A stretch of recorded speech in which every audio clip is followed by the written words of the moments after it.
Hey y'all, it's Eric, and I'm here on another weekend working for my clients, working with buyers, trying to get them a home.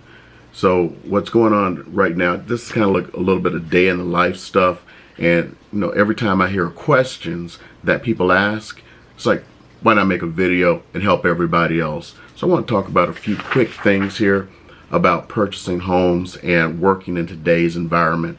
I know things have gotten much better than since over the summer when you had 20 and 30 offers on homes.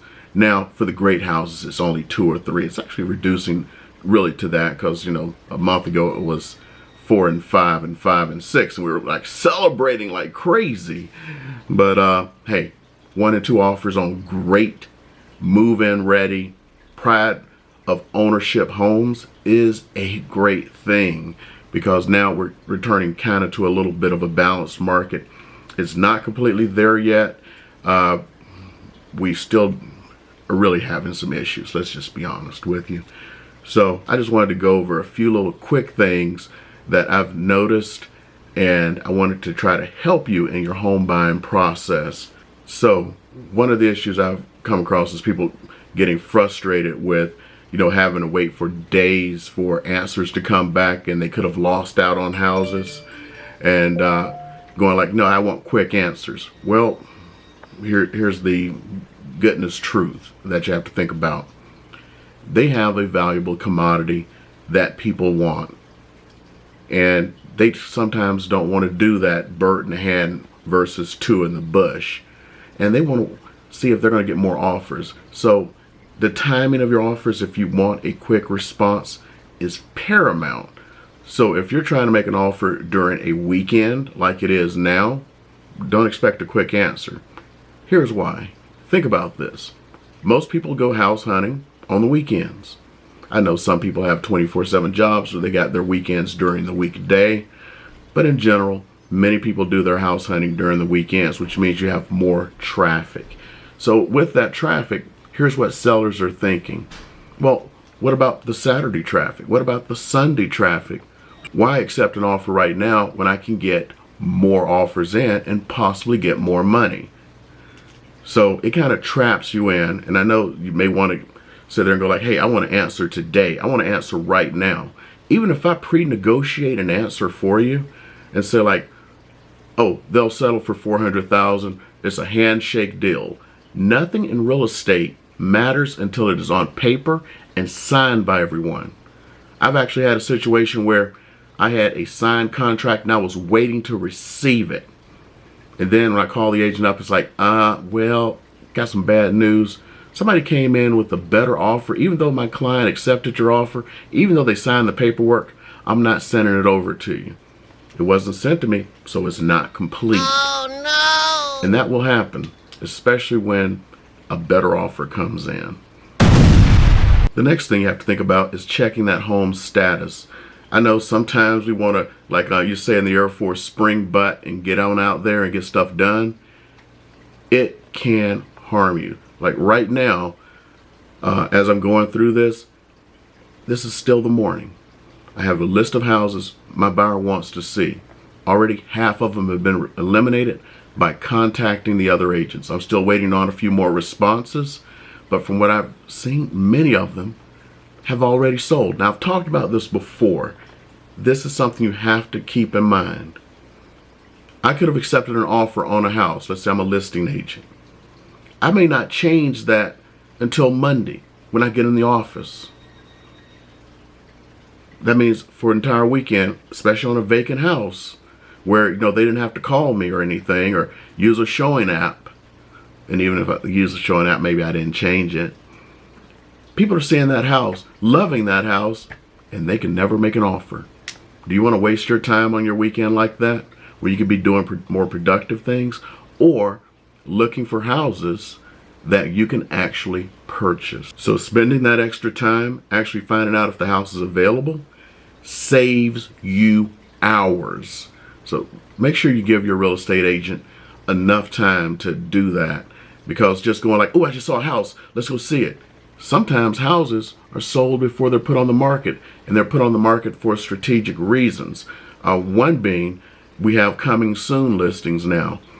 So that house can go coming soon. Somebody can put an offer in on it. Great houses. I've seen multiple offers on a house that isn't even on the market because the real estate agent put it into the MLS as coming soon.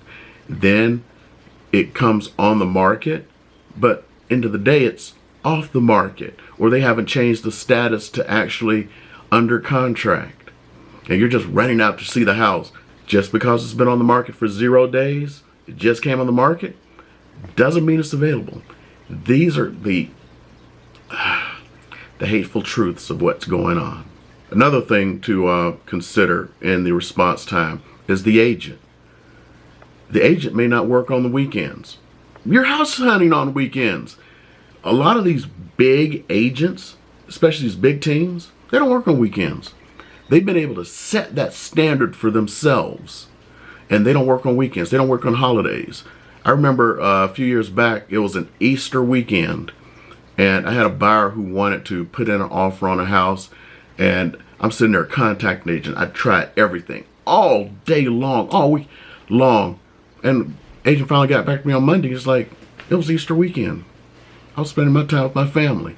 No, of course, the buyer didn't like that, and then said it was all my fault. I should have been able to still get a hold of him, even though he admitted he didn't read his email, turned off his phone. It's like, he didn't read his email, didn't turn off his phone. How can I get a hold of him? You could have found a way, whatever. Okay.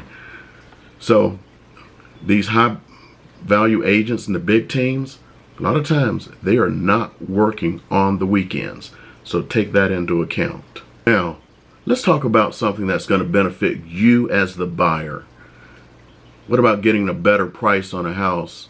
See, a lot of times sellers will go, I want this for a house.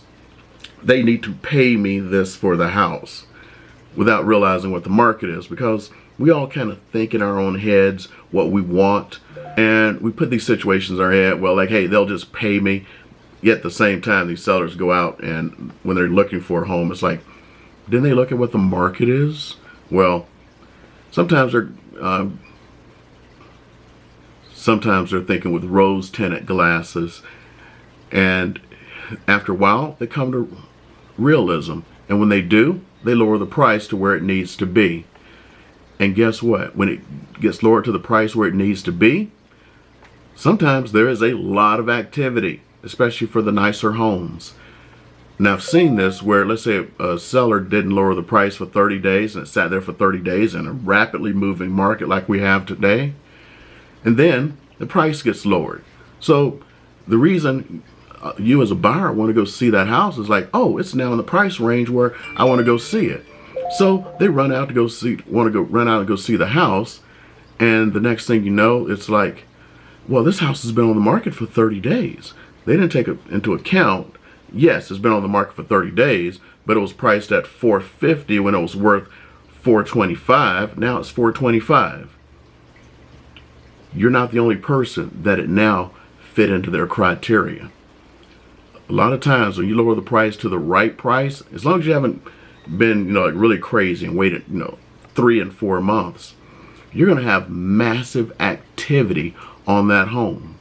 So don't just say the house has been on the market for 30 days. Say, what was the price? Is that what caused it to be on the market for 30 days? Now, when you see a good price reduction, you need to pounce before everyone else notices it. Now, remember we talked about that weekend? Well, it works with price reductions too. What if I had a price reduction on Thursday or Friday? I want to have massive traffic that weekend. Here's a little tip for you. On Mondays and Tuesdays, look for big price reductions, and then go out there on Wednesdays. So Tuesdays and Wednesdays are your best days to shop, because if you put in an offer on a Friday, there's a good chance they're going to go like, let's wait for the weekend to see what happens, because we just had a price reduction. If they have a price reduction on Monday, that means they finally failed over the weekend so many times they just, I give up. So when they give up and they've lowered the price to where it needs to be, if it's Monday, you have less competition and a better chance of purchasing that home. And not having to compete against all the other buyers out there, or maybe the other one buyer who's smart enough to use this technique. You know another technique that you should be using?